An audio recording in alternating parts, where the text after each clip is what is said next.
guys! So for those of you who are new to my channel, my name is Aya and I'm a Bento mom. I make fun and creative lunchboxes for my daughter Zion. I'm also into gardening, homemaking, and family bonding. So if these are the things that interest you, please keep on watching. So it's the middle of the week, guys, and we're still doing our Shopkins themed series for our Bento creations.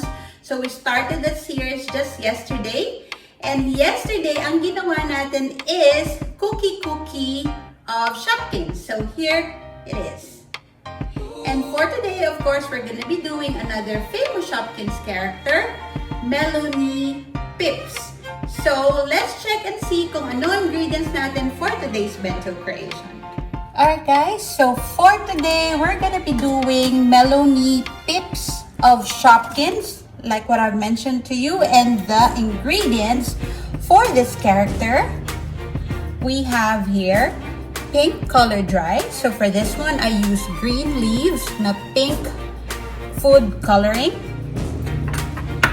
And then we also need green color dry. So for this one naman, I use McCormick na green food coloring. So again, bahala na kayo magtansya. Depends on the shade of the color that you want. Just dilute the food coloring sa water to achieve the desired shade that you want. Okay? And then we also need nori. So sa nori, we need to cut 2 curved lines for the eyes. And then we need to cut 5 watermelon seeds because Melonie is a watermelon. So like this, parang teardrop shape. So 5 of these. Okay? So that's all we need for the character. Now for Zion's side, I have here chicken afritada for her ulam. And then for her fruit, I have mangoes here, which I already sliced into cubes. And then I also have lettuce here for our base. And then for her dessert, I have here, this is from Oishi. This is chocolate-filled na marshmallow. So I have 3 of these. Of course, I have bento pics later. I'll show you pag nag-design na tayo. And we'll be using our yum box in lila or lila purple. Okay? So, we also need our most trusted cling wrap. So we'll start by molding the rice. Okay, so the first thing that we need to mold is the body of Melonie. So I've got 1, 2. So this is around 3 tablespoons of pink colored rice. So wrap it in the cling wrap. So again, just form it into a ball first to make it compact. Press it against the kitchen counter or whichever surface, a hard surface you're working on para magdikit-dikit yung rice. And it's easier to mold. And then, the shape that we want to achieve is just a triangle shape, right? So, Melonie Pips is a slice of watermelon, okay?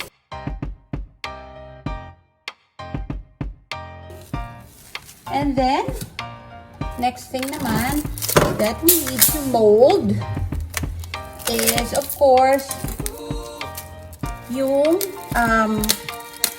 balat ng watermelon. So, under her, it serves as her feet as well, is the green colored rice. So, we'll be using this one. So this is just right around 1.5 tablespoon, I think.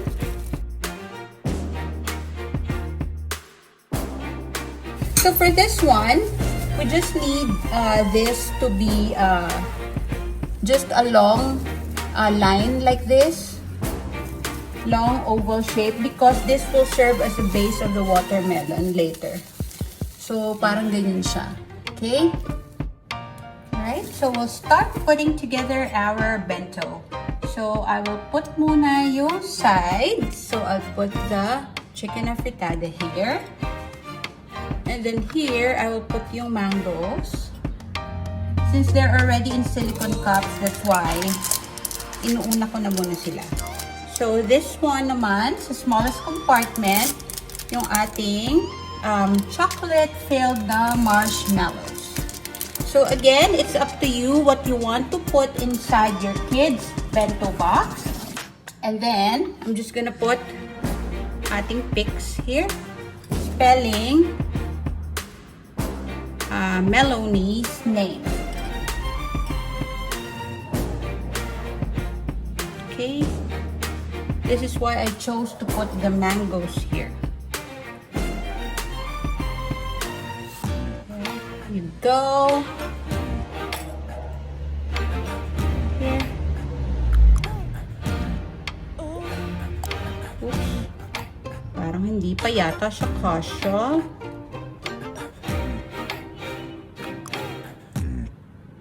So, here, and then, I'm using a number 3 for the letter E. Kasi isa lang yung letter E ko. There. Melonie. And then, I'm just putting this one sa chicken. And then, another pick here sa ating marshmallow. There. So, the next thing that we need to do, of course, is put the base. So, lalagay ko lang siya here under, just so may design yung ating bento box.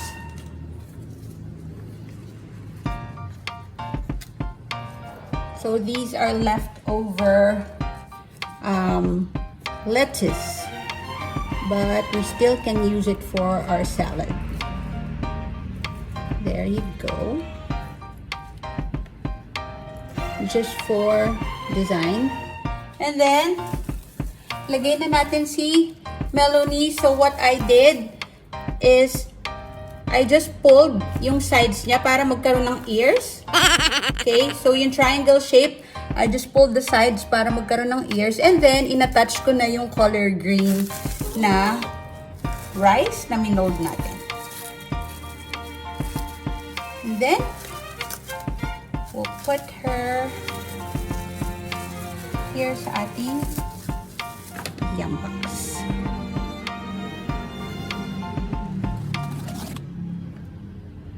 There you go. Okay. And then, we just put yung kanyang ice and the watermelon seeds.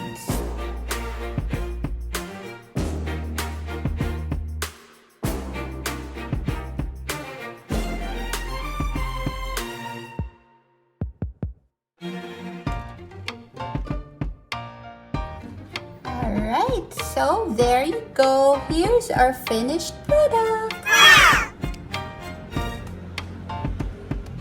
So that's it, guys, for today's bento creation. So I hope you enjoyed what we did today, and I hope you learned something new.